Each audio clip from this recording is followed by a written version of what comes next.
Looking for some inspiration? You have come to the right place. Join us for a great conversation.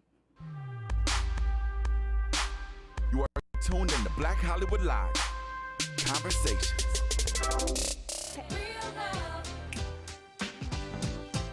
I see you got the shoulders moving. You ready?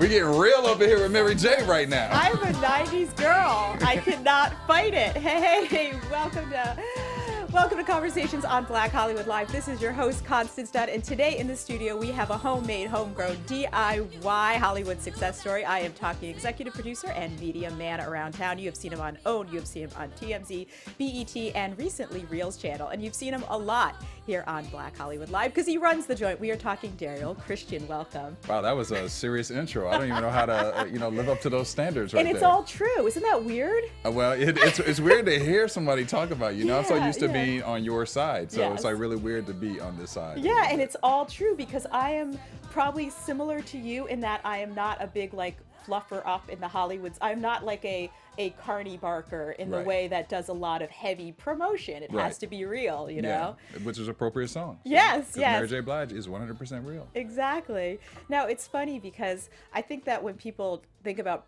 producers and what people do in Hollywood and kind of people who are entrepreneurs like yourself, they're like, what the heck does he do? Does he sit in hot tubs at night and party all day? I wish that was my life.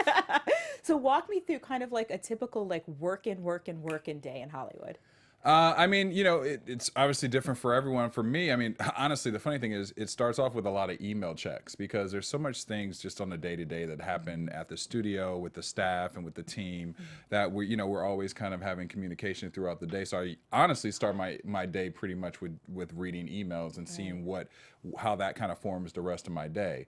And depending on what the week is, if there's carpets to do or events to do, it's a lot of times it's like soliciting guests or, prepping things for an interview, a lot of research. One thing that I learned from Maria Menounos, who's obviously our founder of AfterBuzz TV, our sister company, and then also one of my partners for Black Hollywood Live is, always be prepared, always research, always have 5 to 10 honest general questions to do any type of interview when you go into it. Some people are able to go off the cusp, but a lot of times, I say, and even with learning from what Maria said, take those 5 bullet points and then go off the cusp off of that. But you always have your standard things that you can ask everybody. Right. So to say all that, it is part of my day-to-day kind of regimen of preparing for those type of things. And honestly, there's so much business that just goes on Right. with Black Hollywood Live that is not glamorous. It's not what people think is the fun part of the job that have to, just keep this thing going, this machine running. Right. So a lot of times those are majority parts of my day.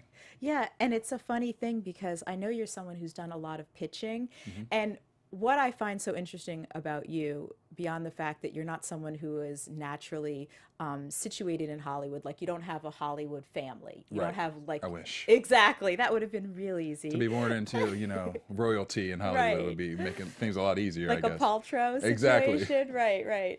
So, and so sometimes I think people feel that to be successful in Hollywood, you have to be this super flamboyant, super pushy, super aggro person. And I love success stories where a person is maybe more low key. Yeah. Right. So when you kind of heard that advice, did you say, okay, I'm going to try? Did you try to be like that at any point in your career? Yeah, it's interesting because even now looking at things or people who are on TV who are personalities, a lot of people Right. are over the top. Right, They're right. either super flamboyant, super opinionated, and sometimes to me when I look at certain people, I'm like, oh wow, that's just not me. Yeah. I can. Here's the thing. It's I always say that people have different personalities. Right. I'm a Leo, and I'm pretty.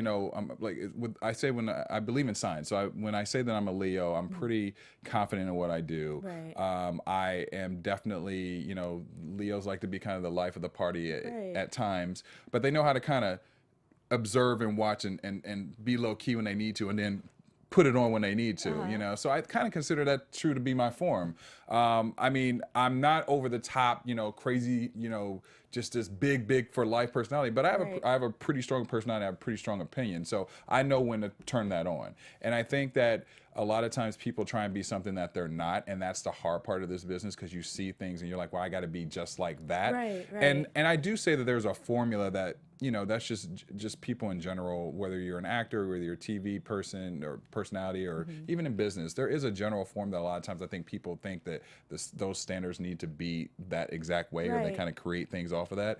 But I say stay in your own lane, be who you're going to be. The biggest thing is, I think, and even I've had to learn, is to be authentic to who you are. Because when you're authentic, it doesn't really matter if you're over the top or low key or kind of in the middle. As long as you're authentic, people pick up on that. If you're over the top, sure, there's certain people that people watch for just entertainment purposes, but longevity, I think, if you're over the top and that's not who you really are, it eventually comes out and it shows. Yeah. And people aren't going to like that. Yeah, they aren't. So they want to see who you really are. And it also would make you miserable inside. It would make you miserable. I don't care how much money you have, or gain or fame from it.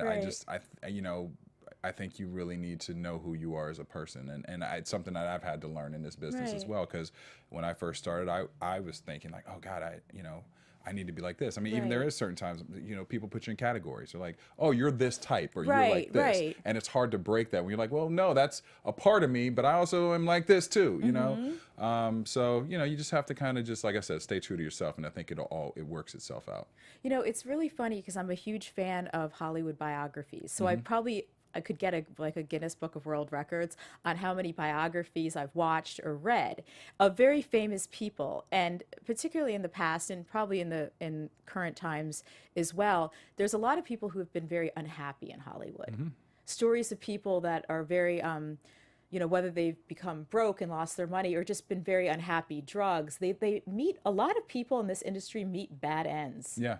Have you noticed that? They do. Yeah. A lot of times, yeah. What do you think that is based on? What's interesting, so it's funny you say the word broke and certain things, because the segment or the episodes I recently got cast on was for a show called Broken Famous on Reel's channel. It talks about 8 celebrities who have been famous and gone broke for a variation of different reasons, like Johnny Depp, like 50 Cent, TLC, Michael Jackson, you know, and Michael Jackson is a good example. I don't think that Michael Jackson, as much money as he had, as famous he was, he never seemed happy. You know? There was something in him that just was never, it just appeared sad. I think that's honestly, unfortunately, you know, it caught up to him later on in life. But to answer your question, why do I think that people are personally? I think that what happens is, I think that, and I've done it myself, you look at fame and money and think that those things, like being able to do whatever you want to do and have a ton of money in the bank, that will equate to you making you the person that you are. But now, granted, I you know, it helps. Let's keep it 100. Having money definitely helps. I'd rather be, you know, rich and unhappy than broke and unhappy if I have to pick. You know? So you'd rather be crying in a Ritz-Carlton. Yeah, I'd rather be crying in a Ritz-Carlton and getting in my, you know, Maserati versus my hoopty and, you know, going to 7-Eleven to buy dinner. So, you know, I'm just saying. But, you know, all jokes aside, I think that people, even myself, come into this and you think like, I want to get, you know, I'm going to get famous because I think you go through so many obstacles to get to where you want to get to. There's so many naysayers. There's so many people who tell you can't do it. And I think when you're focusing on that to keep you strong and get you through it, and you're like, well, I'm going to show them, or when I get to this place, this is what it's going to be like that moment where it's like, I got $1 million and I'm happy. But I think that people aren't happy because you find that maybe there's people that are around you that aren't your real friends, maybe, you know, and maybe getting to that top, you realize it's lonely. You know, a lot of people say, I hear a lot of people say who are famous, you know, it's lonely at the top. Or it's like Diddy said with Biggie, more money, more problems, you know, because I believe that to be a true statement. You have all these things, but there's going to be more people who are sticking their hands out. There's more problems that come along with that. You can't trust everybody. You can't put everybody around you, you know, and then for the people who are super famous, you can't even go to the mall and just walk around, you know, things we take for granted, you know. I mean, I think that plays into a lot of it, but I think honestly, you have to be whole with yourself, getting this in this industry, and not use that as oh, I'm gonna get whole in myself when I get famous. You gotta start with that. That should be your step one. Yeah, exactly. Before you even decide to get into this right. industry, let that be step one. Know who you are before you even get to that place. You know, I mean, sure, there's lots of kids who are young actors who grew up in the business, but I still think that's different because they grow up in the business and this is what they know. But as an adult, know who you are first, before you get into this, because I've seen a lot of people change, and like you said, I've seen some sad stories. I've seen some great stories, but I've seen some sad stories too, where people just started to feel like, they weren't worthy, or they just were unhappy, and you're looking at them like, wow, you got all this stuff, right? How can you even be unhappy? Well, there's the idea that sometimes when people are unhappy with wealth, there's a certain guilt, like that they feel like they didn't really earn it. Like, I don't know if you've met entrepreneurs who created something from scratch. Yeah. They don't have that sense of guilt or shame about their money. Right. I've noticed that. Yeah. But it is funny. So congratulations on your show on Reel's channel. So a tip on how does someone get famous and not broke? Are there certain tips you're like, oh, ABC, you're doing it over and over again? It's funny. Just from doing the research on the show and being, part of the show, I kind of learned a lot. I mean, like the first episode premiered last Friday, and it was a story on Johnny Depp. And you realize that, as much money as they make, sometimes if you are lavishly spending that same amount of money and it's going out the door, you're not gonna, it's gonna catch up to you. Yeah. I mean, there's different stories for each celebrity. Like, for example, I did the 50 Cent story, and a lot of his was more of like lawsuits and him filing for bankruptcy and things like that. So that caused some of his financial burdens. But a lot of people just spend, and I think you think that your money is always going to be there. And I think that's a problem too. You got to save or invest. I mean, you got to put your money in certain things so you can have a longevity of life if certain things don't work out. Yeah. And I always suggest just take a basic accounting class, like at a local community college. Absolutely. While you're in the business. If you're auditioning, you should also be learning about the business. Absolutely. That is your business. There's a million ways to get screwed in this industry. There is. There's like the minute you have some success, there are like an endless line of people outside the door waiting for that situation for you to make a mistake. So even if you have people that manage it, have some sense of oversight. Yeah, I mean, I don't know if this is still true, but I have heard this rumor that Oprah personally signs checks that go out of that building, and this is Oprah, and you know that she don't have time, you know what I mean? To write checks. But she does it, or she has, from what I heard, has done that before, and I applaud her. Like, that means she's not just leaving it to her team. I mean, I'm sure her team handles a lot of it, but she's hands-on, I'll put it like that. And I think you have to be. I mean, going back to what you said about accounting, I actually studied accounting in college. It was a minor of mine, and I never thought I'd do anything with it. But now looking back at it, I know how to budget. I'm great with money, and I think that it'll help me even, with management or whatever. I'm always, like, I had done a national commercial, and I knew exactly how to calculate how much percentage was going to be coming into my, bank account and mailbox every time it showed up. So, you gotta be smart. And you also have to want to be hands-on, because you don't want anybody just controlling you. You need to be, and you need to know what's going on with your personal situations. Yeah. No, it's funny because I think there's certain myths in Hollywood, and I think you're an example of someone who's busted a couple of myths as far as success. I think sometimes there's the idea that you have to know exactly what you want, and you have to like immediately align yourself A to B to C. But for you, the path has not been so straightforward. No. Okay. No, and I'm still learning, and I'm still learning who I am, and going through this voyage of blessings. But even for myself, I'm not completely where I personally see myself wanting to be. But I know that either I'll get there, or there'll be a form of that will happen in the end of this voyage. Yeah. But to answer your question, there is, I was one who was like that. I was like, okay, A plus B equals C. Right. And you will, if you're lucky, and that happens to you, great.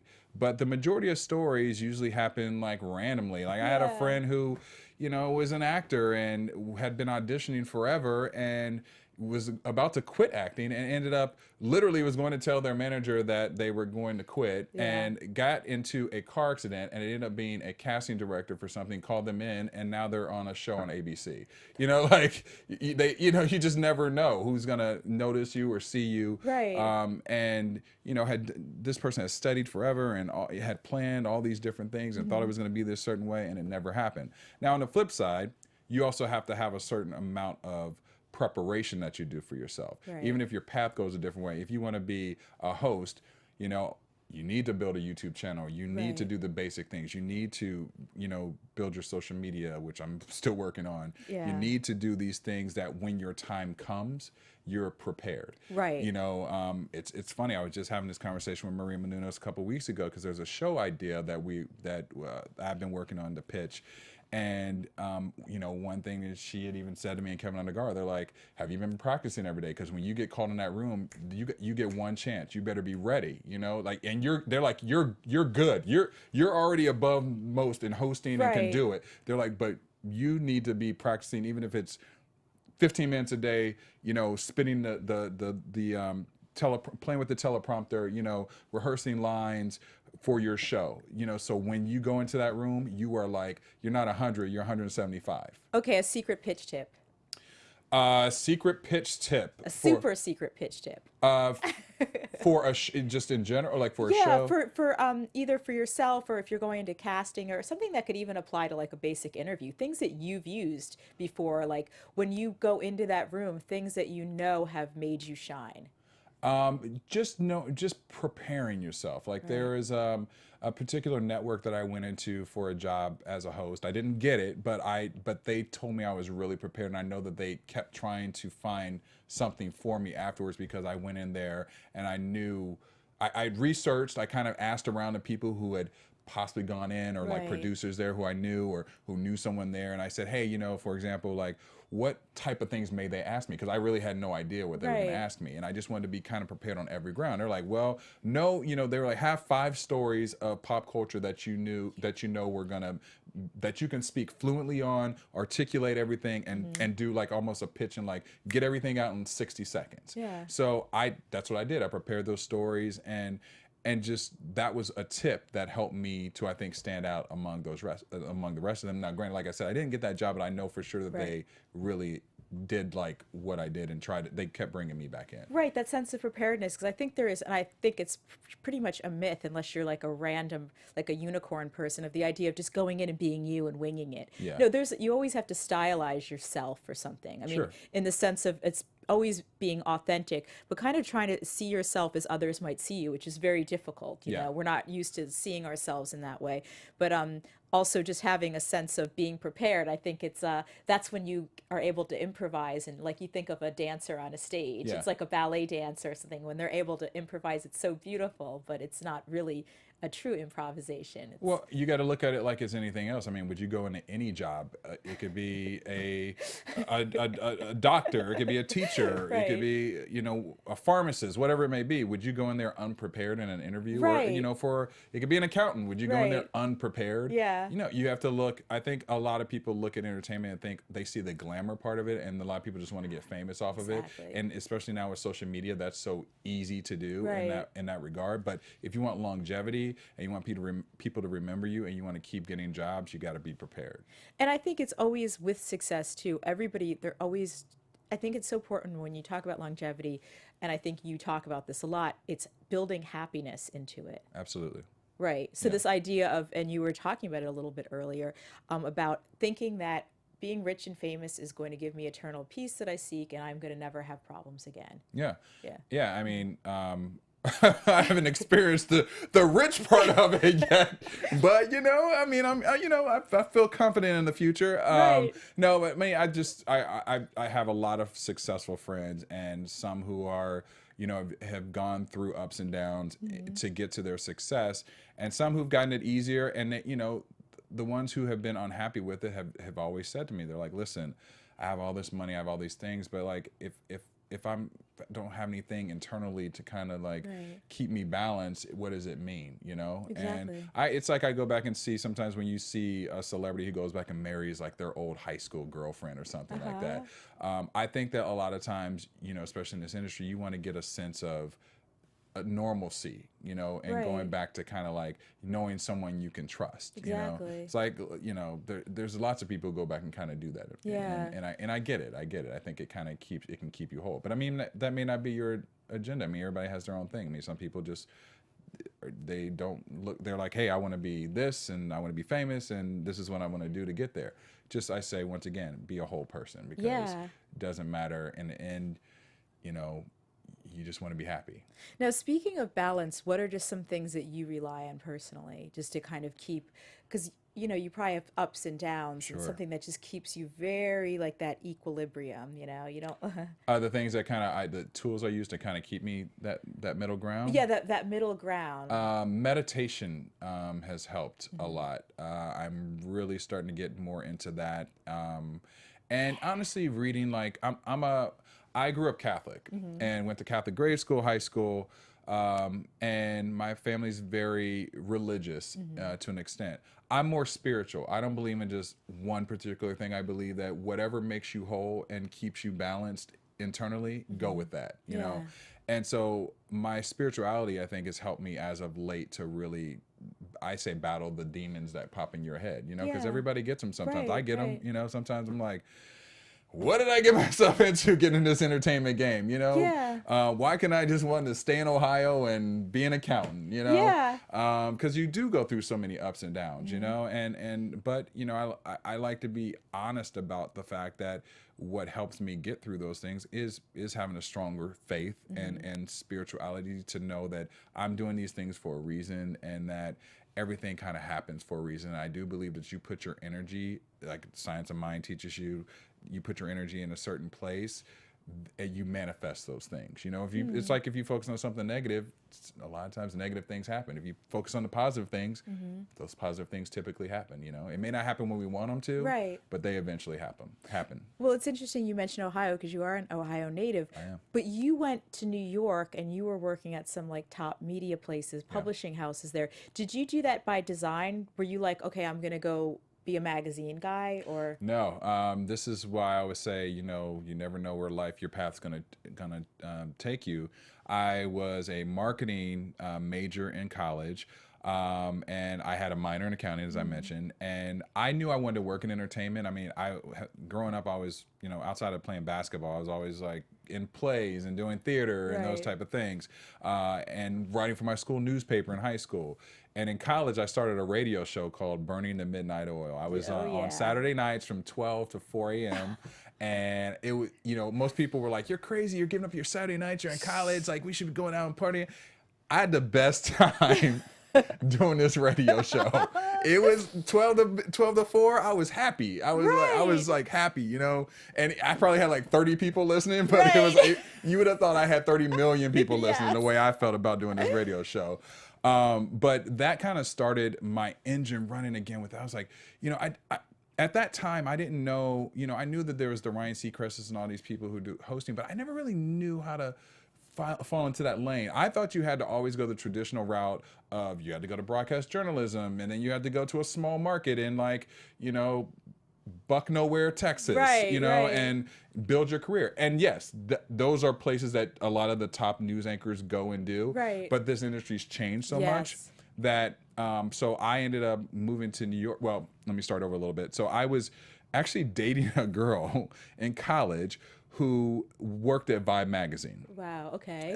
And she had interned there for one summer, and she decided to go into a record label. She didn't want to do the publishing side. She wanted to work at a record label. So my roommate was actually from Brooklyn. And one night we were all talking, and she was saying, she was like, you know, I was telling her what I wanted to do. I was like, I want to get in entertainment. I'm not sure what angle I want to do. She's like, you should go try and get an internship at Vibe. I'll put in a good word for you. I work there. And I was like, cool. And then my roommate was like, hey, you could live with my mom in Brooklyn. You know, I mean, she probably won't charge you rent. You could like totally chillax there and just, you'll be good because she considers you like family. I'm like, cool. So she got set up an interview for me, and it was actually in the editorial department. Writing. I mean, I had to write because I did newspaper stuff, but I didn't consider myself a writer, you know.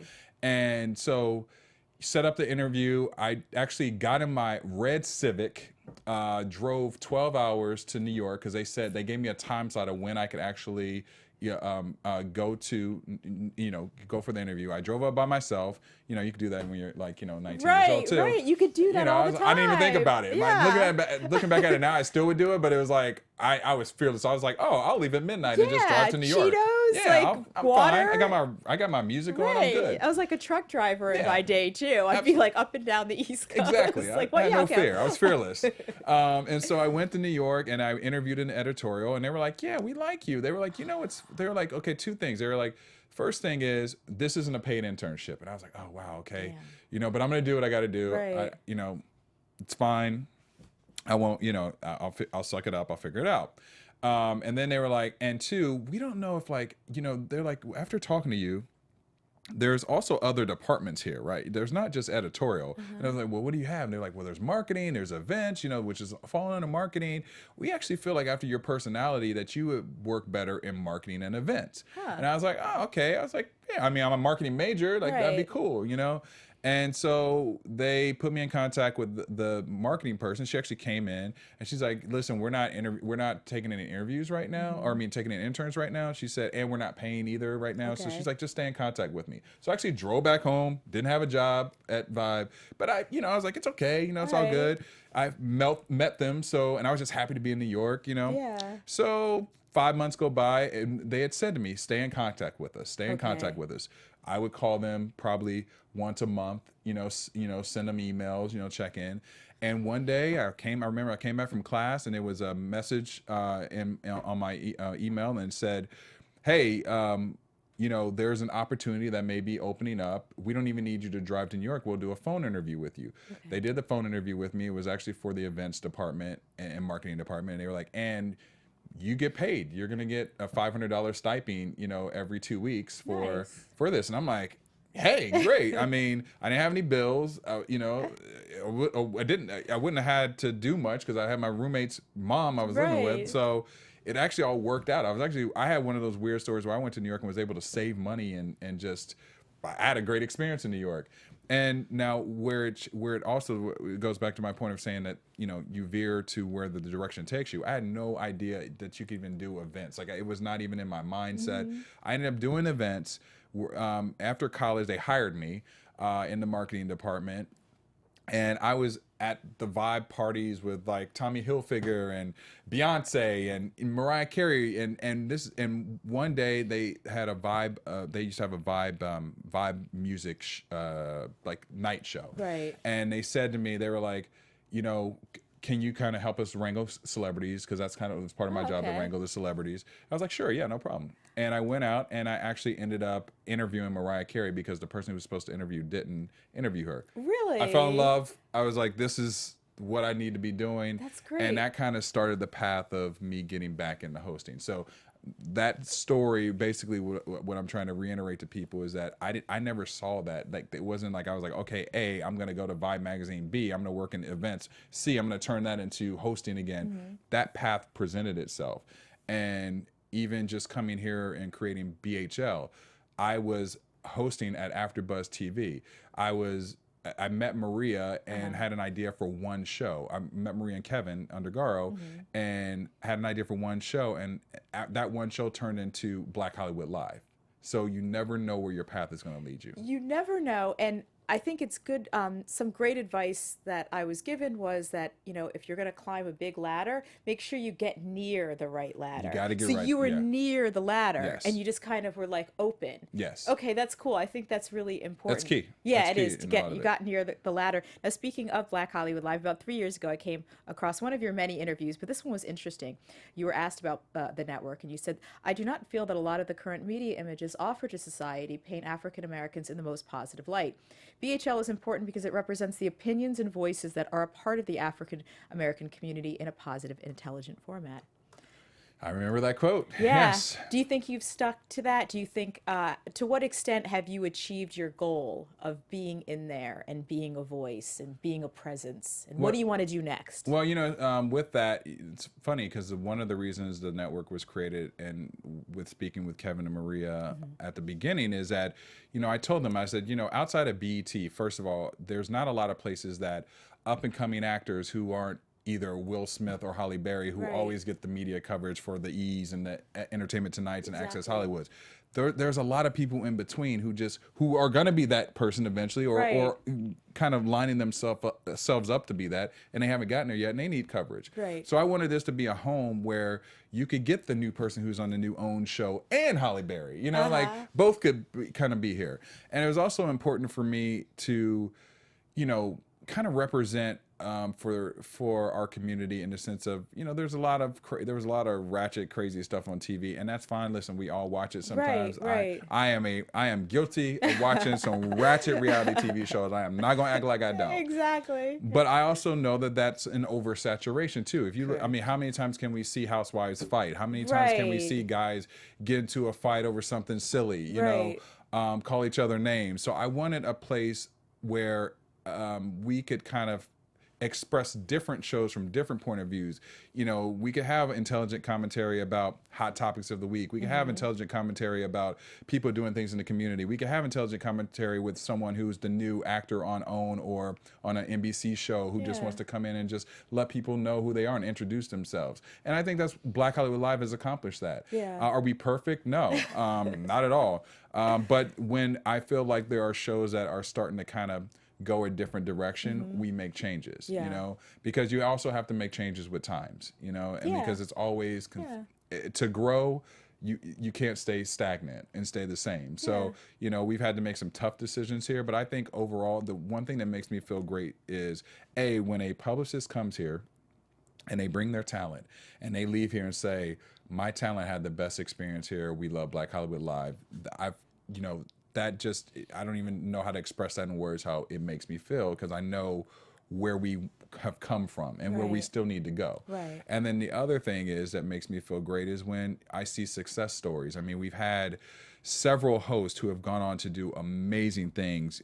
Ebony Williams, she was a host on our Justice is Served show. She's a lawyer and she's now on Fox, and she just wrote a book, and she's beautiful and intelligent, and still gives the credit back to AfterBuzz and Black Hollywood Live, and still very humble, and her career is like blowing up, you know? And that makes me happy. Stacey Ike, she was handpicked by Oprah Winfrey from our network to be on OWN. I mean, the list goes on and on, you know? So that part, the fact that I can also build people's careers, I genuinely love that, you know. Sure, we're building this network, I'm building my career, but it's important for me to build the other people up with me, because you can't do it alone. The way I see it is, I want to get 5 of my host jobs because that helps me to keep my career going. You know, it's like, hey, hook me up with that that executive producer at that network, you know, or they'll be in the room and maybe I'll pitch a show and they're like, you know what, Derrial gave me my start. We're gonna buy that show. You know, we're gonna exactly. No, but I mean, I just think it's important to be able to come up with other people. I'm not weird in that way. I know a lot of people get intimidated by, you know, other people coming up, and you're like, people even said to me, they're like, wow, you're starting all these other careers. Like, how do you feel about that? You know, I'm like, that makes me happy. I mean, why wouldn't it make me happy? Exactly. JFK, a rising tide lifts all ships. I love that. I know, I love that one. I use that one a lot. But you're not just a pop culture expert, but you're also a horror expert. I didn't know that. I am a horror expert. And you still do the Walking Dead after show on AfterBuzz. Are you still doing it? I do. Yeah, it's we don't start again until, you know, another month or so. But I actually just went to see the movie It, you know, at the theaters. I'm hardcore with the clown. With the clown. Yeah, with the clown. Up or down? Thumbs up. I loved it. I loved it. But you know what's funny is a lot of people freak out about clowns. And I have this quote. People were asking me like, how come you don't freak out about clowns? I'm like, listen, I'm a black man in the United States. I'm more scared about that than any clowns could ever approach me. Let's be 100. You know, I've had to survive worse things than a clown. You know, but no, I'm a horror. I love horror. Like the Chiller Channel is my best friend at home. That's awesome. Yeah, it's funny. Last question. I have to find out what is it that makes pop culture so interesting to you? Wow, that's a good question. You know, I think it's from growing up and just always looking at people on the TV screen and just thinking they were so fascinating, and just like favorite actors or musicians, and just thinking like, wow, that life is so fascinating. I would love to know how that person thinks and what makes them tick. even being a little kid, I used to always sit there and do that. Like I used to look at like, wow, like why do they think that way? Or why, like, how did they know they could do that? Like, how did they get that, discover that talent? Right. And I've always wanted to hear people's stories and tell people's stories. And I love talking to people. I love talking to people and finding out their stories. And I just find people so interesting. I love all different walks of life, you know, wherever you're at. I think, you know, you have an interesting story behind you, and I think that that's what also entertainment brings to me. It's so many interesting, eclectic people in this industry, and I enjoy that part of it. You know, I enjoy having friends who, you know, one may be, you know, this side of life and another this side of life, and we kind of all get in the same room and just powwow it out, you know, because I feel like that's how I learn. You know? It's like traveling. It's like I tell people all the time, you have to travel, you know. It's important to me. I want to do more traveling. My sister, when she was in college, she asked me if she should live abroad. I was like, absolutely, because just learn culture. Just there's so much world out there, and I think a lot of times I just hate when people are closed-minded. It's just like my biggest pet peeve in people, if you're closed-minded and just so fearful of just that you feel like you have to stay in your own little space. Explore the world. I'm not saying move, but you know, learn. You know, just learn from people. And in a way, I think culture is becoming a little more insular through technology, even though it allows us. We have, I think, the less face-to-face communication, and that's problematic because there's so much bandwidth. And especially, you know, I love that you're right. People have so many stories, and they're often not what you think. Absolutely. That's what's so interesting. You think someone is going to be something. And that's why I don't judge a book by its cover. Don't judge a book Yeah. by the way an appearance sometimes. I mean, because you just never know what's behind that. You never know. Some of my most interesting friends I would have never thought I would be friends with just based off of a quote unquote appearance. And then you find out the layers of them. You're like, damn, this person's deep. And I learned some stuff from them. I know. So yeah, so I think it's always good to also like share your input like with somebody, like say it. Say the thing. Like if someone's like, yeah, I'm thinking about doing this, and you're like, you know, this is what I think. You shouldn't do, like today I had a great friend, she was just telling me something. She's kind of a new friend, and she just kind of came right out and she was like, no, you don't want to do that. She's like, think about that in 5 years. And I hadn't even, because sometimes when you want something, you're just thinking you have tunnel vision. And she's like, think about that in 5 to 10 years. Do you want to be dealing with that? And I was like, interesting. Yeah, that's true. But speaking of, I can't wait to catch up with you in 5 to 10 years. And of course, as a host who has, you've given me a great start here. So I can tell you that I appreciate it very much. Well, I'm honored to be interviewed by you. I mean, you know, like I said, it's weird to be on this side of things. Yes. So, but you made the interview very easy. So awesome. Kudos to you. Yeah. And of course, thank you so much for joining us here today on Conversations on Black Hollywood Live. Please do join us. Again, you can check us out anywhere. You've seen this on YouTube. We could also find us at blackhollywoodlive.com. Yeah. And my Instagram, Twitter is all the same under my name, Derrial Christon, DerrialChriston. Yeah. And your Reels channel show. Reels channel is premiering. It started last Friday, but my episode is 50 Cent and TLC. So look for me on that. Oh, TLC. Okay, I'm going to definitely watch that. It was my favorite one, too. Thank you so much. Have a great night. From executives Keven Undergaro, Derrial Christon, Tiana Hobson, and the entire BHL staff, we would like to thank you for supporting Black Hollywood Live, the first online broadcast network dedicated to African American entertainment. For questions and comments, contact us. info@blackhollywoodlive.com. Like us on Facebook, tweet us, or Instagram us at BHL Online. And I am the official voice of Black Hollywood Live, Scipio, Instagram me at KingXOBay. Thanks for tuning in. Hollywood Redefined. The views expressed here are those of the host only and do not necessarily reflect the views of BHL or its owners or principals.